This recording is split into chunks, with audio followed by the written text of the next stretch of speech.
Omwami gw'olaba mu kaseera kano ye mugenzi gwe tuzze twogerako era nga ye Pastor Raymond Ssekyanzi mu kaseera kano omugenzi. Ono no yaziikiddwa era nga yatuva ku maaso last week awo internet we yaviirako awo naye internet yagenda okuvaako nga amawulire ago tumaze okuba nga tugabatuusaako lwakuba tetwasobola power updates kwa updates olw'ensonga twali tetulina internet naye era tugezezzaako okuba nga tubafunira ebikulu era n'olunaku olwaleero tuzze okuba nga tubawa ebyali mu kuwerekera omubiri wa Pastor Raymond era ng'eno Pastor Tom yaliyo bapastors ab'enjawulo baaliyo kubanga bawerekera muganda waabwe. Tusabire Pastor Tom Mukama amugumye kubanga bambi kyo kyaliko yakimanyiiko kubanga je lyatendese abaana abalina okumuziika ate munange yali baziika. Kiruma nno, kirumira ddala ng'omuzadde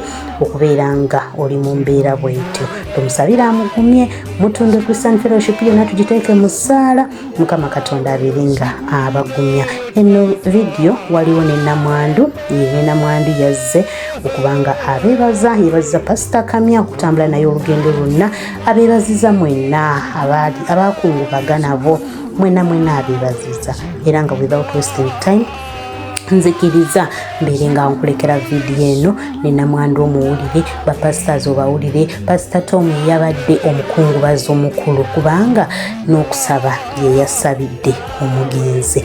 Katonda abanjagalira b'emikwano abankuumire mweraba.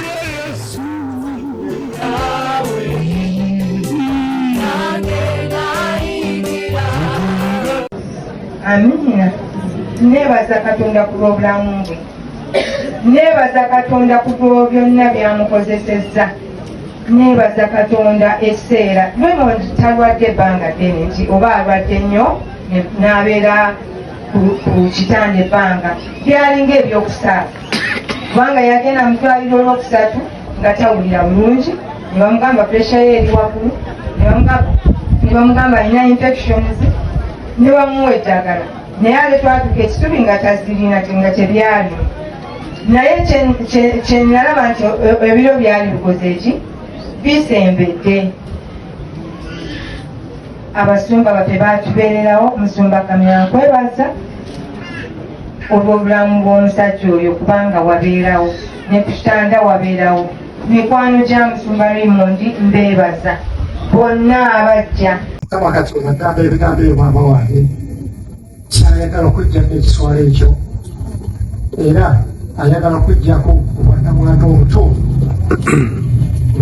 Namwandu omukulu ogamakotekale naye Namwandu omuto kiruma nnyo kati kayongera ate wansi kubanga omutonzi oyo yebalo Mukama ow'eggye ly'erinnya lye ery'omutukuvu wa Isirayiri ye mununuzi wo ayitibwa Katonda wa nsi zonna. Katonda agenda kuzannya paati eyo akufuukira omwami. Twagambanga omwami wange sikwali awedde omwami wange kino Yesu Kristo afuuka omwami nadda mu kifo olisipulesi yabangu gaapu eyo oleka kuwulira gaapu eyo ng'ekyaliwo kino kizibu okwogera naye nga ekituufu maama wange. Paati nene nnyo akomfatinga n'akuzaamu amaanyi ate n'azanya paati ey'okulungi. Buli lw'ofiirwa taatawo afuuka taatawo, bw'ofiirwa omwana azanya paati zonna.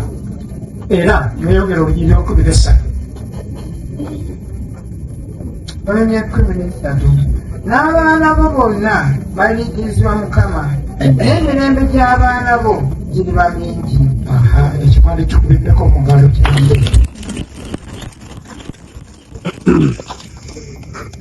Yesu agenda kufuuka taata w'abaana.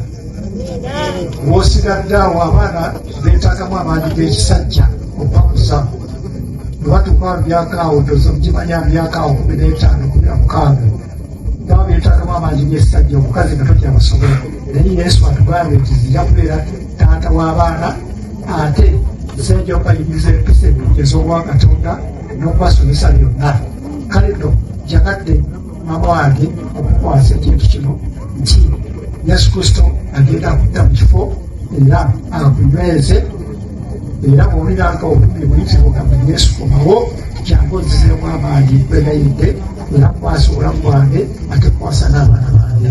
Esaala gyenjagala okusabira olunaku lwaleero n'abazadde Mukama Katonda abagumye yaffenna bannange abali wano naye ng'ate nayaffenna abali wano kyenjagala okutegeeza kyenabagambyeko kitundu kiseera kino ekyenkomerero ekintu kyonna kyampenyinga kibaawo essaawa Mukama kubanga byonna tukwebaza bwebaza era ekisentukana bwe kituwa kimanya nti kigenda kubaawo tukwasa Mukama Katonda balekwa namwandu abazadde abooluganda bonna Mukama Katonda tubakwasa mikono kyo obakola obulungi nga bw'otusuubiza olunaku lwaleero kitange ffe tuyinza okuba tulina bigambo bisobola kuofatinga mu kyalo ono n'abazadde naye gwe Yesu Kristo gy'akoolera mu kifo ekyeddini kyoyogedde mu kigambo kyo era mmanyi nti obulamu bwe bugenda kuddawo obunywereze ddala n'abaana tebajja kulalukako wabula bajja kubeera mikono kyo mu linnya lya Yesu abeera. Saasira mikwano gyange baweereza bannange okuva ekitintale okuva mu kanisa gye yabadde yakazaala y'emyaka 2 kitalo nnyo mikwano gyange mutawaana nnyo bannange kitalo nnyo n'abaweerezanga nab'emutundu eyo abali wano bonna mwenna gye muvudde kitalo nnyo kitalo naye munnange muganda waffe mwanyinaffe ye emotoka weyagiviiriddemu kati kino kisigalidde nze naawe okusigala nga tweteekateeka obudde nga buno ng'oyitabye Katonda ogende nga oyina Yesu. Njagala kwebaza Katonda nti omwana ono abadde muweereza wa Katonda akumye okukkiriza abadde kyakulabirako eri abantu bangi be baweerezaamu. Nsabye Katonda buli musajja na buli mukazi ali mu kifo kino nga tosembezanga Yesu okubeera mukama w'obulamu bwo kaseera okutegeera twasigaziza bode ya Raymond naye Raymond yennyini yagenze. Nze siri muganda naye manyi nti omuntu bw'asinguka mu nnyumba enyumba bagiyita kifulukwa eniyo bagenda tuli ku kifulukwa kya Raymond naye ebikolwa byabadde akola byonna mu nsi muno yagenze nabyo. Kitegeeza nti ne bwe tusaba ne tusuula enjuba tetulina kyetusobola kukyusa ku bintu Raymond byagenze nabyo. Bayibuli egamba nti nga kyantiisa okugwa mu mikono gya Katonda omulamu naddala nga tolina Yesu. Nsabye kano kaseera weerowooze singa bakuyita singa ova mu nsi muno saawa eno. Muganda waffe twajaguza okuyita mu mwaka nga muwanguzi ng'alangirira nga tamanyi naye olwaleero ajja kubazengera kubanga Yesu yagamba yekkubo n'amazima n'obulamu tewali abiraba Katonda okujjako ng'ayita mu Yesu. So kaseera kateekateeka bulamu bwange nze naawe olunaku luno lugendo lulimu okutuukako ng'ekyabika. N'olwekyo njagala kusabira baganda bange ne banyana Katonda abagumye emikwano gyange Grace n'abaana Mukama abagumye ne famire mami ne dadi Mukama abambaza amaanyi. Kino ekintu tekirumanya oluganda kulaba ng'omwana yali gwolegedde g'omuweregedde Mukama abagumye. Zabuli essula ya 46 nti yemubeezi atabulawo omukula binaku dadi ne mami Mukama abagumye.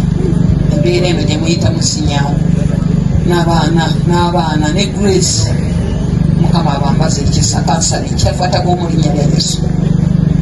Kwebazula baganda bange ne banjinaze Mukama. Kwebazula abaweereza abali mu kifo kino mukwano gwange taata bangi tubadde tulina essuubi mu Raymond naye nga tetumanyi nti obudde bwe bubadde butuuse mukwano gwange.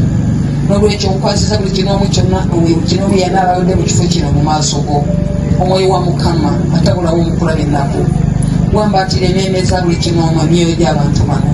Nyiga ebiwundu nyiga mami ne gaddi abali ku muntu ono gwe yali badde abawerekera nga gwe bawerekedde bambaza amaanyi basibe mukwano gwange taata ebinyo siba Grace n'abaana Mukama baganda be bonna Mukama mpita omwoyo wa Mukama kubeera ekyokuddamu yamba abaana kubanga gwe kitabo bamulekwa abaana bano bakumeekume bazirima amaanyi omwoyo mutukuvu tusabire buli kino magenda okutambula omukono gwo ogw'amaanyi gutambule n'abantu musali gwesu waberere engabo ssebo leka omwoyo wa mukama obeere mu kkubo abasimbula kati abasimbula lukya abasimbula mutuntu abagenda sawameka omukono gwo ogw'amaanyi gutambule n'abantu bamu mukama taata bagende bulungi ate bakomewo bulungi mu linnya lya mukama waffe Yesu.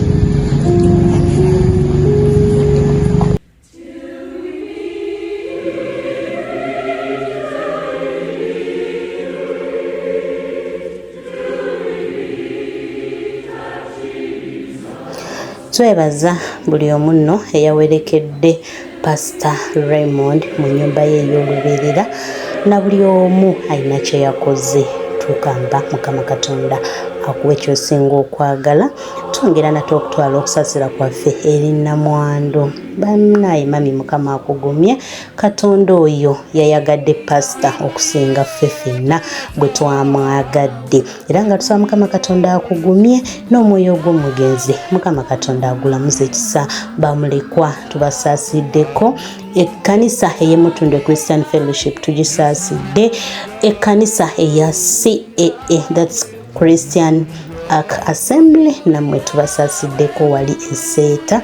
Era nga tusaba Mukama Katonda omwoyo gw'omugenzi agulamuze ekisa. Bye, mweraba.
Zigulira wange no